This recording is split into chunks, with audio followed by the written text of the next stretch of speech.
यहाँ सुदामा जी को केवल प्रभु के नाम का भरोसा है। 4 बालक हैं, प्रतिदिन की एकादशी है। ऐसे समझें हर दिन भोजन नहीं मिलता, किसी से मांगते नहीं है, किसी से जाकर हाथ नहीं फैलाते। कुछ मिल जाए पूजा पत्री में या कोई सेठ दे रहा हो तो ले लेते हैं, बल्कि मांगते किसी से नहीं। अत्यधिक ज्यादा दुख है। प्रतिदिन बालक कहते पिताजी आज कुछ लेकर आओगे?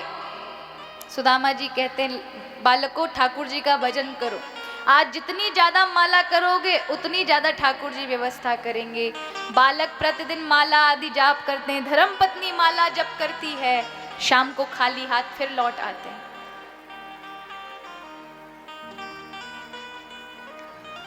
बालकों की अगर स्थिति देखें तो तन पर एक वस्त्र नहीं है महाराज। सुशीला है जिसकी साड़ी भी हजार लाखों छेदों से भरी पड़ी है, एक ही वस्त्र को कई वर्षों से पहनती चली आ रही है। एक दिन दरवाजे पर सुशीला बैठ कर के भजन कर रही थी अपनी कुटिया के सामने। कुछ ब्राह्मण निकल कर जा रहे थे तो उन्होंने देखा तो प्रभु द्वारिकाधीश से प्रार्थना की, हे प्रभु या सुदामा के घर पे आप कृपा बरसाओ, आप तो करुणा वत्सल है, ये आपका मित्र है। इतना अथाह दुख है इसके जीवन में, इसकी धर्मपत्नी, इसके नन्हे नन्हे बालक भूख प्यास से तड़पते हैं। आप भले ही हमारा एक दिन का रोक लीजिए, एक दिन का हमें मत दीजिएगा, पर या सुदामा पे कृपा कर दीजिए, हरि यहाँ पर कृपा कर दीजिए। आज सुशीला ने कानों में सुनी कि आपका सखा है, मन में सोचने लगी वो द्वारिकाधीश मेरे पति के सखा हैं, मित्र हैं। आज सुदामा जी रात्रि को खाली हाथ लौटे तो पूछा, देवी आज भी मैं कोई व्यवस्था नहीं कर पाए हो, बालक भूखे हैं, मैं क्या करूं? मैं जाता हूं पर मेरे भाग्य में ऐसा है कि जाने के बाद भी अगर कहीं मिल रहा होगा, मेरे नंबर आते सब खत्म हो जाता है। सुशीला जी कहते मिला या नहीं मिला मुझे ये बताओ, क्या ये बात सत्य है कि वो द्वारिकाधीश कृष्ण तुम्हारे मित्र हैं? सुदामा जी कहते तोकू कोने बताई, तुझे किसने बताया? नहीं, मैंने ब्राह्मणों के मुख से सुनी आज सुबह। कहा देवी तोकू साची कहूं? हाँ सच बताओ।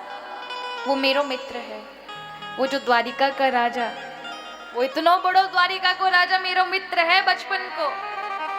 सुशीला जी कहने लगी वो तुम्हारे मित्र हैं और हम इतनी कंगाली में हैं, अपने मित्र के पास जाकर के अपने दुख को क्यों नहीं सुनाते?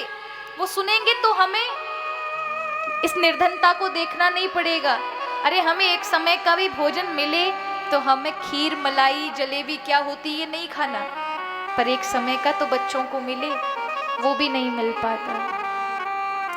सुदामा जी कहते हैं देख देवी, इसलिए मैंने तुझे कभी नहीं बताया कि तुम मांगने की बात कहते हो कि जाओ द्वारिका जाओ द्वारिका।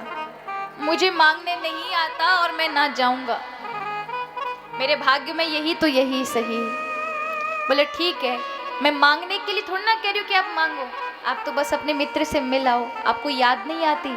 रो पड़ते हैं सुदामा, बहुत याद आती है देवी। मैंने अपने जीवन में कोई मित्र नहीं बनाया वाकई अलावा। आज रात दिन वही को तो भजन करूं, उसी का तो भजन करता हूं, उसके अलावा मेरा है कौन? पर मेरा अभाव मुझे रोक लेता, मैं जाऊंगा, वो राजा है और वो राजा है तो उसके पास जाना चाहिए, कुछ लेकर जाना चाहिए। मेरे पास कुछ नहीं है, मैं जाऊंगा, कहीं वाकू शर्म तो नहीं लगेगी, कहीं वो ये कह दे ये मेरा मित्र है और उसे शर्मिंदगी महसूस हो, अरे ये कंगला इंसान या को मित्र है। मैं नहीं जाऊंगा। मेरे उस अभाव को देखकर मेरे मित्र की गर्दन नीचे नहीं होनी चाहिए। देवी याके ताई मैं कभी नहीं गयो और मैं नहीं चाहता मेरे मित्र को मेरे पहुंचने पर कष्ट हो, वो मित्र नहीं होता। कहा कि स्वामी एक बार चले जाएं, वो साधारण इंसान मत समझिए जिनकी आप तुलना किसी एक सामान्य से कर रहे हैं। वो तो जगन्नाथ हैं। जाकर बस उन्हें देख आए, एक बार आंखों में भर लाएं, दोबारा मत जाइएगा।